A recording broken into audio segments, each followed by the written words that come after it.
Hello, everyone. My name is Terry McBemis. I'm honored to serve as the President and Chief Executive Officer of RTCA Incorporated. RTCA is an aviation-centered standards development organization whose mission is to inspire the creation and implementation of integrated performance standards that meet the changing global aviation environment and further ensure the safety, security, and overall health of the aviation ecosystem. Today, I'm pleased to have with us one of our newest members to join the RTCA family, Mr. Josh Lospinoso, the co-founder and chief executive officer of Shift5, located in Roslyn, Virginia, just across the Potomac River from our offices here in Washington, D.C. Thank you, Josh, and welcome to RTCA. Thank you so much, Terry. It's an honor for us to join, and I'm really looking forward to talking with you today. Great. So tell us a little bit more about Shift5 and how your company got started. Sure. Yeah, I would love to. So the three co-founders all spent about a decade each in the U.S. military. We helped stand up Cyber Command as part of our active duty service, and we spent a lot of time around operational technology that the military uses to achieve its mission. Things like aircraft, ground combat vehicles, satellites, maritime vessels. And as cyber folks, our job was to make sure that these systems are secure. And some of the things that we found early in the past decade is that while digital components started accreting onto these systems, we started replacing analog components with digital ones, building standards for how these bus architectures work.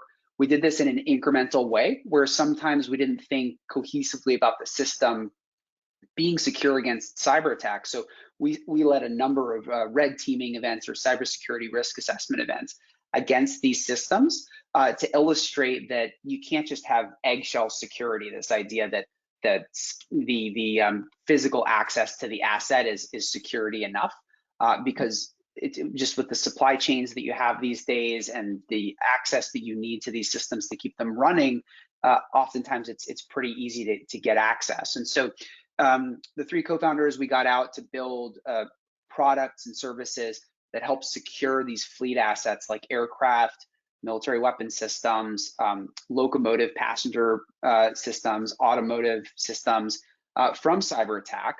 But we also realized as part of doing this job of securing these systems that the data that these systems generate because of all these digital components is so valuable for all kinds of situations. So when you pull operational data off of the sensors and actuators that are on something like an aircraft, something that's not lost in the aircraft industry, you can use this for operations, for conducting better and more efficient operations, as well as for things like preventive maintenance. And so Shift5 has been growing rapidly. We've got a number of really exciting government contracts to secure weapon systems against cyber attack and to make them more effective and more efficient.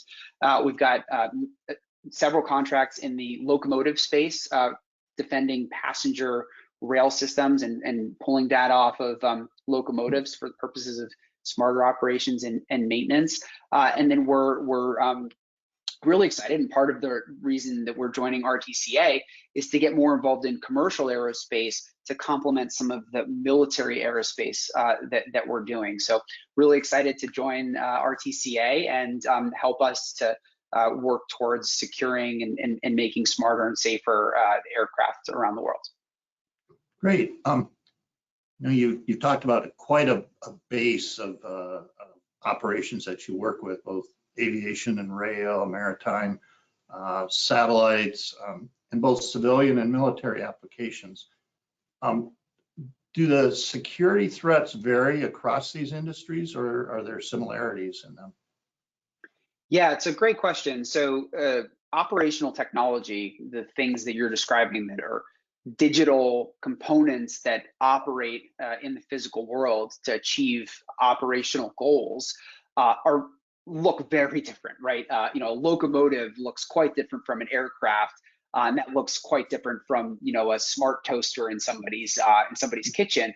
But there are unifying principles at the digital level across all of these assets, and sometimes it's remarkable to reflect on how similar these things are truly. But it makes a lot of sense. Standards like the RTCA, standards organizations and committees exist so that industries can agree on a set of standards so that components can interoperate.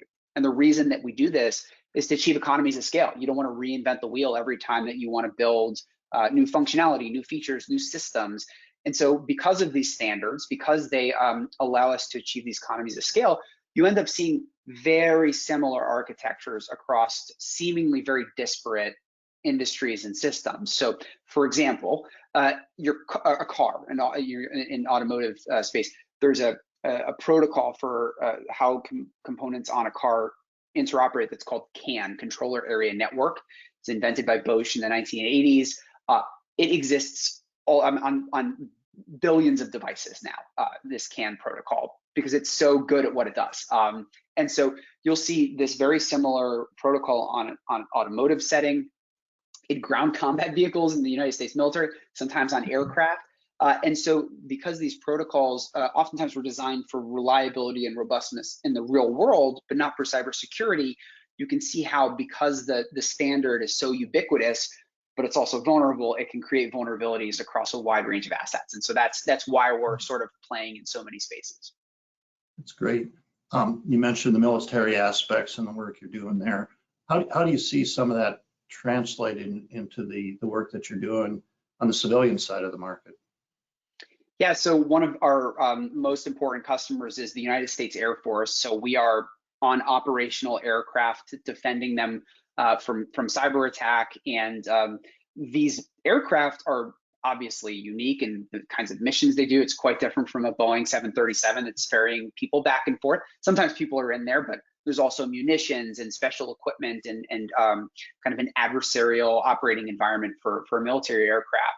And so we're really excited about the mission that we do for the military in defending, service members and really important weapon systems to keep them able to achieve their missions. We're really excited about what we've been able to do in the military on those critical missions. And we like the idea that a lot of the protocols and systems that exist on military aircraft also exist in the commercial space.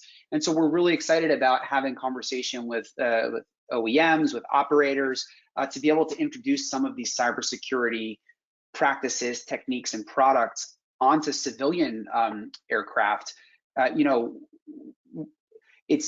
It's kind of scary to think about what happens when these operational technology components, these digital components on aircraft, go wrong.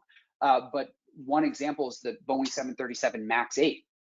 So you had sensor data, faulty sensor data on one of these communication buses that created a cascade of failures that could potentially down an aircraft, right? If you have autonomous systems that are affecting the pitch on the aircraft, in this example, imagine that was, as far as we know, just a faulty sensor. But imagine what could happen if you had a witting cyber adversary who had put an implant, a device onto one of these aircraft, or had compromised one of the maintenance devices that plugs onto the system, so that when it got to a certain altitude, it triggered this behavior.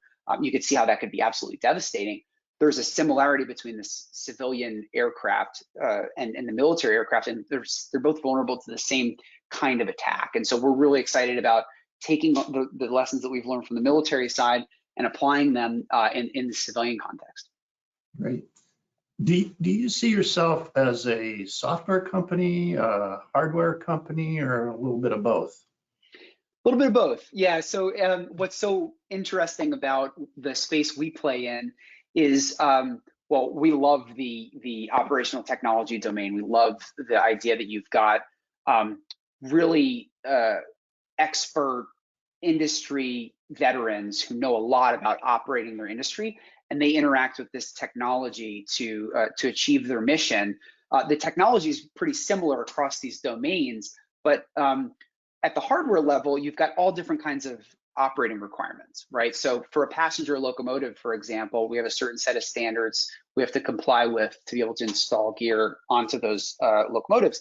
Very different for civilian aircraft, very different for a military application where we need a battle-hardened kind of computer that we're integrating onto a ground combat vehicle, for example.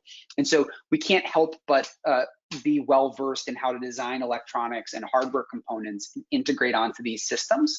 But we also have the soul of a software company. And so the way that we generally operate is we build relationships with OEMs and customers that are enduring, because ultimately cyber threats are enduring and they're evolving constantly. So for us, we don't just leave behind some gear on a piece of on a platform and say, yep, it's protected now and forever.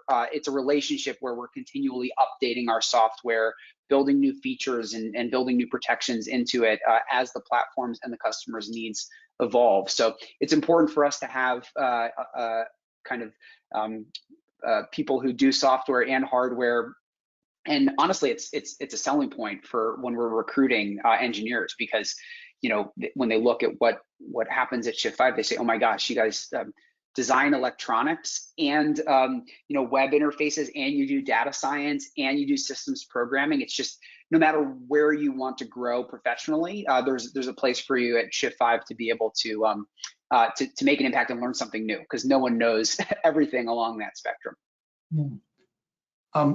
You mentioned that one of the reasons you joined RTCA was to get a little bit more tied in with some of the aviation performance standards. Can you tell me a little bit more about that? Absolutely. Well, I mean, RTCA is, almost, approaching 100-year-old organization at this point, I think, right? Has been at the nexus of so much of this collaboration between the government and the civilian aerospace industry in designing what these next generation of protocols and standards look like. And one of the reasons that at Shift5 we're able to do what we do is because we work with the standards that exist on these platforms to integrate onto them in a cooperative way. And so not only for us to look back at existing systems that are in service to be able to have access to the professionals and the experts who've designed these systems in the past, and we can understand how to integrate on them, but also to be able to participate meaningfully in the standards of the future. We bring a kind of unique perspective on cybersecurity for operational technology. We spent, our entire careers attacking and defending these systems. We would love to become part of the solution for the next generation of platforms that are coming out of the civilian and government spaces. Great. I always ask the same question to everybody in the cyber business, and I ask them what their biggest challenge is. And usually what they tell me is, it's trying to stay ahead of those bad actors that are out there. Do you see it that way, or are there some other things that keep you up at night?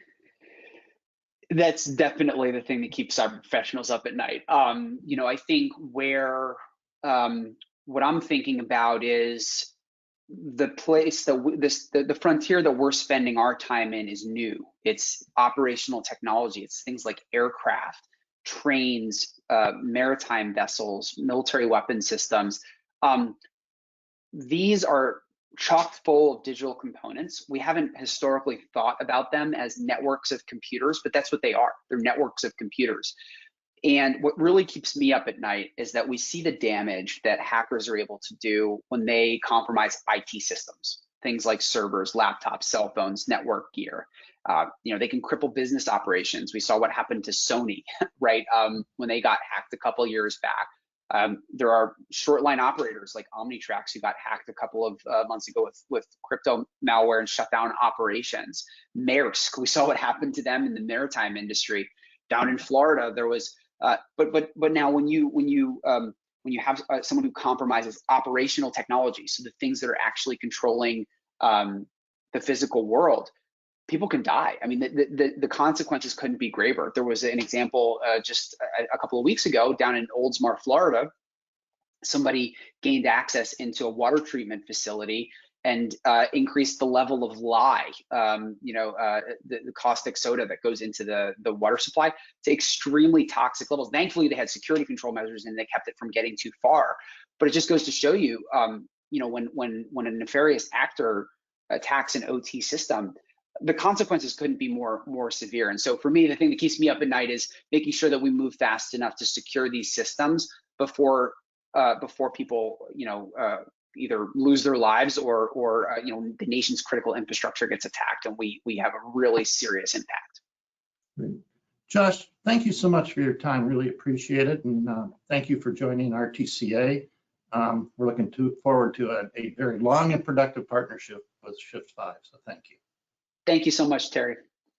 And for our audience, if you're interested in learning more about RTCA, our standards development work, questions about any of our training that we provide, and are interested in becoming part of the RTCA family so that you can have a voice in developing standards, you can contact us directly through our website at www.rtca.org.